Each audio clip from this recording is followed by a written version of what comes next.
Now that we've talked about narration in general terms, let's apply that information to everyday use. A short story written by Alice Walker and published in 1973. Everyday use begins with Mrs. Johnson standing outside with her daughter as the two of them wait for Dee, Maggie's sister, to arrive. Mama fantasizes about being on a television program. We also learn that Maggie has been disfigured in a fire years before. Eventually, Dee does arrive, dressed in bright clothing and with a companion, a man whose real name we never learn. It's clear from the man's greeting, his name, and his dietary preferences that the man is a black Muslim. We also learn that Dee has changed her name to Wangaro, which is fairly typical of the times. Malcolm X did the same thing to signify that African Americans don't always know their original last names. But back to the story.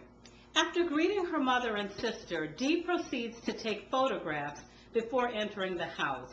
They all eat dinner and Dee talks nonstop. After dinner, Dee begins to admire various artifacts in the house and asks her mother if she can have them. The answer is always yes. That is, until she asks for a set of handmade quilts that she had refused in the past. This is the climax of the plot. Mrs. Johnson tells Dee that the quilts have been promised to Maggie, but that Dee can have one of the machine-made quilts.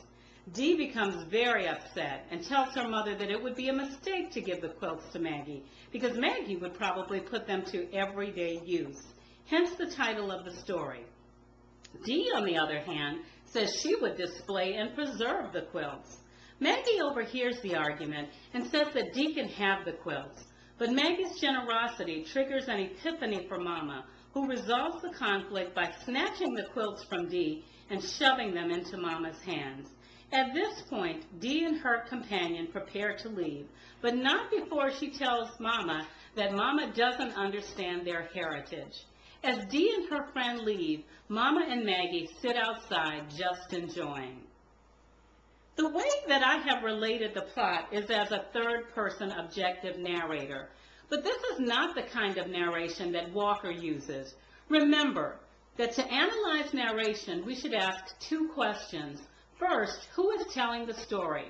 In this case, the events are related by Mrs. Johnson, a character in the story, so this is first-person narration. Second, we should ask, should we trust this narrator? Now, that's a much harder question. The majority of critics believe that Mrs. Johnson is a biased but reliable narrator. Clearly, she does have a biased and ambivalent attitude towards her children. For example, she respects Maggie's knowledge of family history, but at the same time, she compares Maggie to a lame dog and describes her as having a kind of dopey hangdog look. She has the same conflicting attitude towards Dee. At one point, she admires Dee's appearance, telling us her feet were always neat-looking, as if God himself had shaped them. But at the same time, she tells us that she often fought off the temptation to shake Dee. And she repeatedly mocks Dee, taking delight, for example, in Dee's loss of a boyfriend. Because of these inconsistencies, many critics conclude that Mrs. Johnson is biased but reliable. I tend to see Mrs. Johnson differently. In fact, I vigorously disagree with those critics. In papers that I've published and presented at conferences, I argue that Alice Walker intends for us to recognize Mrs. Johnson as an unreliable narrator. First of all, she is a first-person narrator, so we know from the start that her account is one-sided and limited. Second, Mrs. Johnson likes to create fantasies. We know this because she has a fantasy of being on television, and in that fantasy, nearly everything is a lie. Now, many people fantasize, but most people keep at least one part of the fantasy realistic. No part of Mrs. Johnson's fantasy is true, which makes me wonder, if she's lying to herself, could she also be lying to us? Third, Mrs. Johnson doesn't have the personality or the experience to be a critical thinker and to draw correct inferences. She even admits this to us multiple times. She tells us, for example, that her school closed down, but that she never asked why. Later, she wonders if Dee and her friend are married, but she says she was reluctant to ask. And she even wonders if Dee's friend is a barber, but she doesn't ask that either. Obviously, she does not have the personality to dig deep for details. Likewise, she doesn't have diverse experiences. She seems to have lived her entire life at her homestead. In fact, her one big adventure seems to have been to walk 1.5 miles to a nearby farm. Finally, Mrs. Johnson tells us things that don't appear to be true or complete. According to Mrs. Johnson, Dee will never bring a friend home to visit, yet that's precisely what she does. Moreover, she is never even able to tell us Hakima Barber's real name.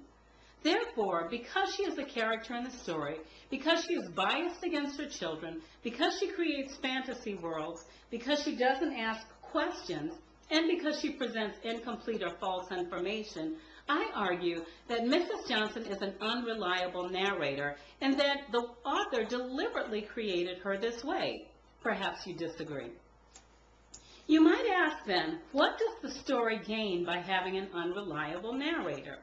For one, it causes the reader to dislike Dee. Mrs. Johnson clearly dislikes Dee on some levels, and she influences us to do the same. Most students who read Everyday Use leave it disliking Dee.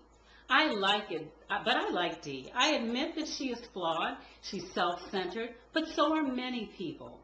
I believe that readers dislike Dee, in part because of some of her actions, but primarily because Mrs. Johnson's narration creates bad feelings towards Dee.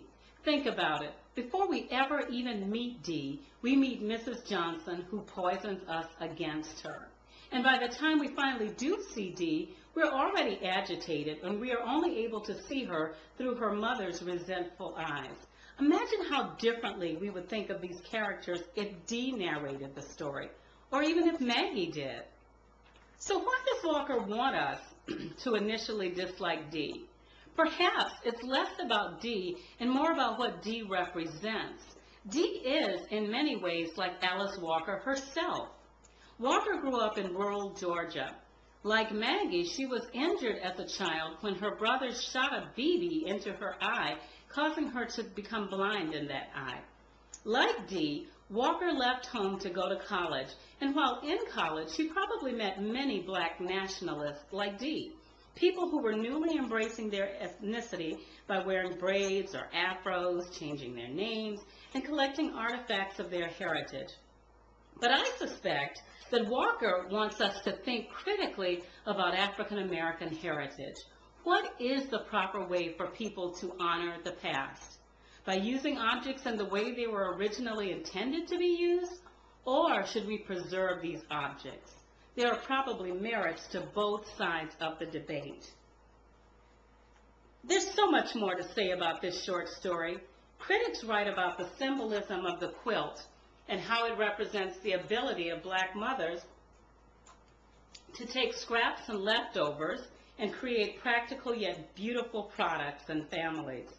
We could also discuss whether Mrs. Johnson is a static or dynamic character. However, the purpose of this discussion was to focus on point of view. I'm sorry. I hope you are able to see how Walker's decision to tell the story from the mother's point of view influences our understanding of other elements, and it influences our understanding of character and theme. In conclusion, point of view is an important element of fiction. When discussing a short story, you should be able to identify the type of narration as one of the 4 categories. You should also be able to recognize special cases of narration when you encounter them. You should also be able to ask and answer 2 fundamental questions about narration.